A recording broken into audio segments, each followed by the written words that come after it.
Hey friends, so here we are already at lesson 6. And I don't think this one's going to be strenuous on you either. I'm excited about this one because I think you're going to see how some of these pieces fit together. So let's just recap some of those pieces for a sec. I'm going to take you back to lesson 4. In lesson 4, we learned how to get the area bound by the x-axis and a curve. And we did that, say we were looking at boundaries from A to B. We did that by doing integration, and we evaluated the integration from f of b minus f of a, okay? Then we went to yesterday's lesson, and I started yesterday's lesson saying, hey, this is just like lesson 4, except you have to kind of do two things. Now, when I said you kind of had to do two things, you did have to do two things, but because of the properties of integration, we still just created one equation that we had to integrate, right? I was saying that you had to take the antiderivative of the one on top minus the antiderivative of the function on the bottom, right? But really what we did there is we took the top function and subtracted the bottom function and created a new function, and then took the antiderivative of that, okay? So it was sort of like doing two things, 2 of lesson 4s all in one, and then it was sort of just creating the equation first and then doing the integration that you have come to know and love. Now, today we are going to take a look at integration, but in more complicated settings. And we talked a few lessons ago that when we had more complicated settings, we did this cool u-substitution, right? Where we would say u equals something, we take the derivative of that, we write it in terms of du, and then we would swap out x for u in our integration and do that integration, okay? Well, now we're going to do the exact same thing, only it's going to be for definite integrals.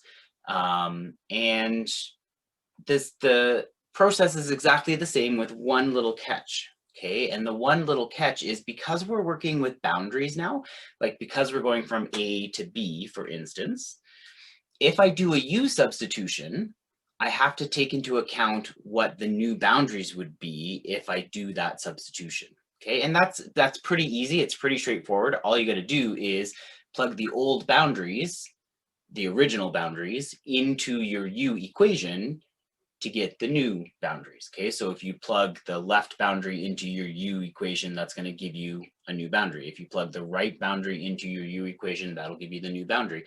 And then you just do the integration with u and the new boundaries instead of the original with the old boundaries, okay? That's really all we have to do today, okay? But we'll go through a couple of examples together, make sure you're feeling super, super comfy with it, okay?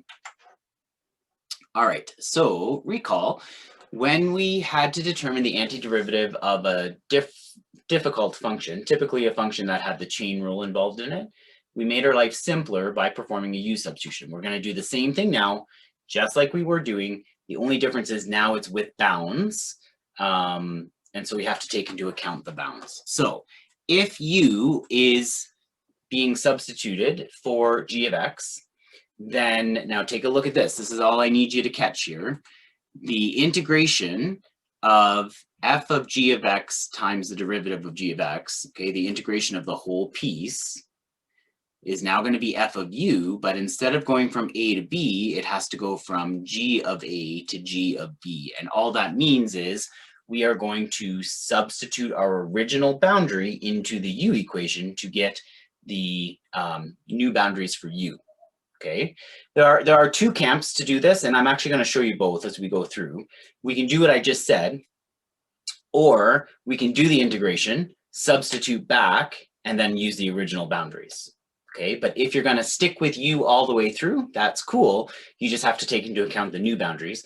If you're going to revert and go back to x, that's cool. You just have to use the original boundaries. And actually, certain ones have more benefits than others, depending on the question. And you'll see that as we go through some examples.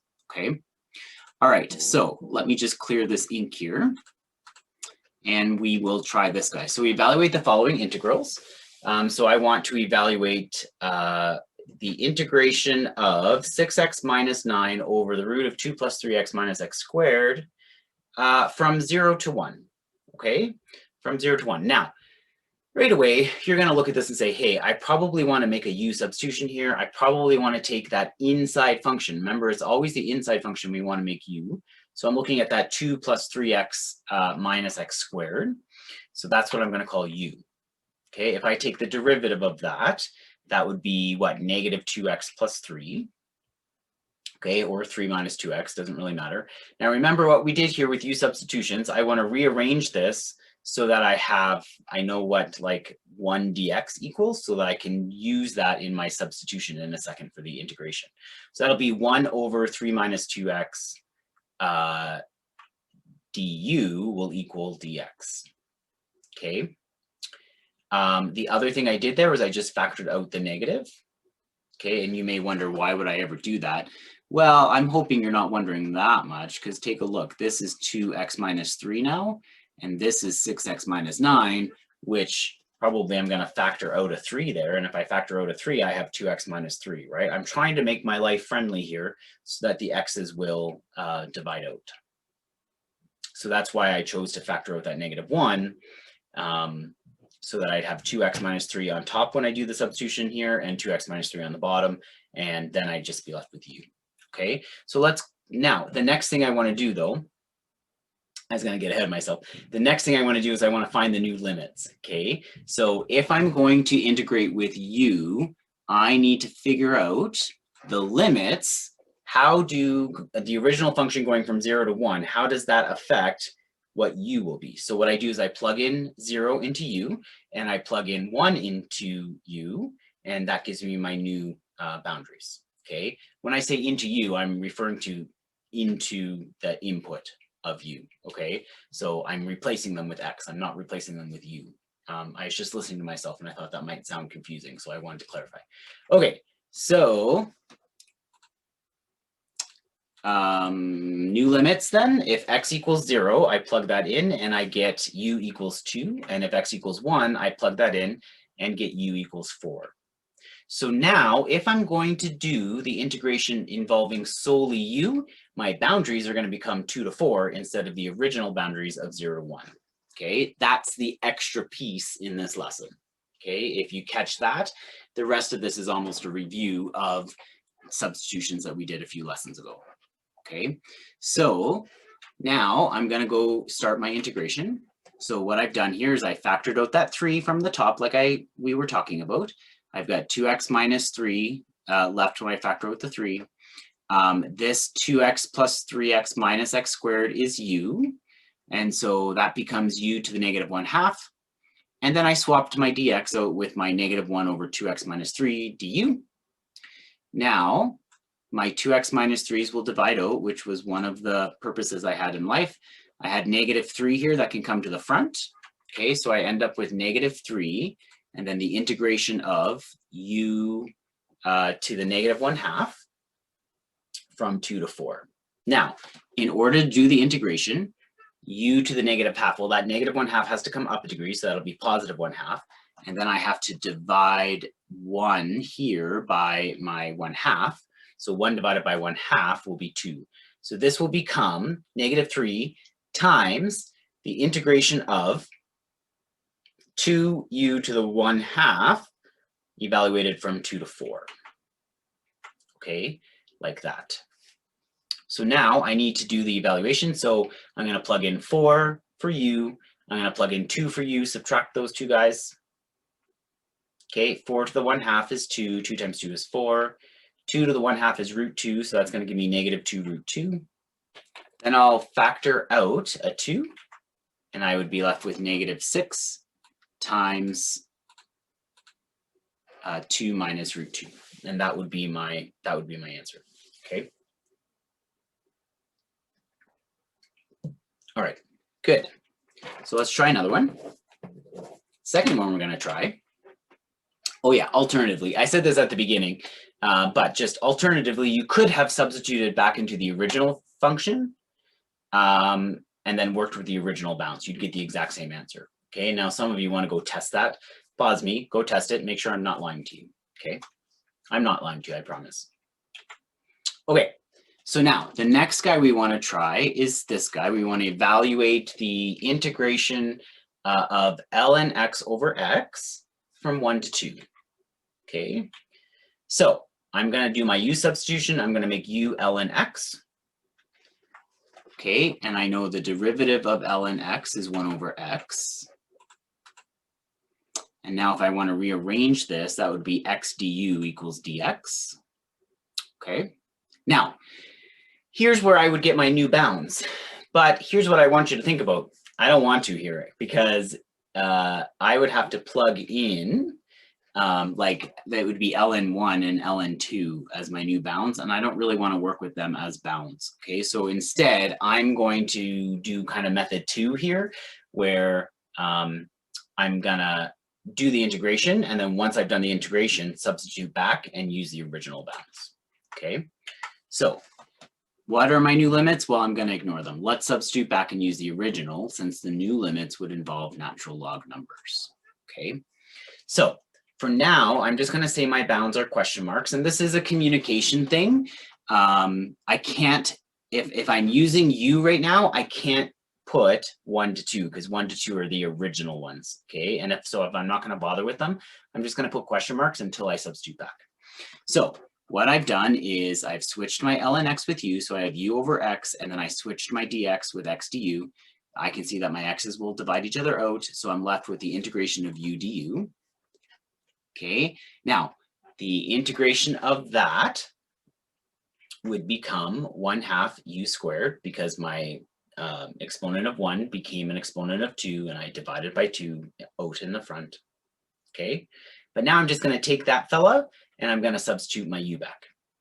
Okay, so I'm going to put back ln x, and so I end up with, I want to evaluate 1/2 ln x squared, where x is 1 and 2. So I'm going to plug in 2 for x, and then I'm going to subtract plugging in 1 for x.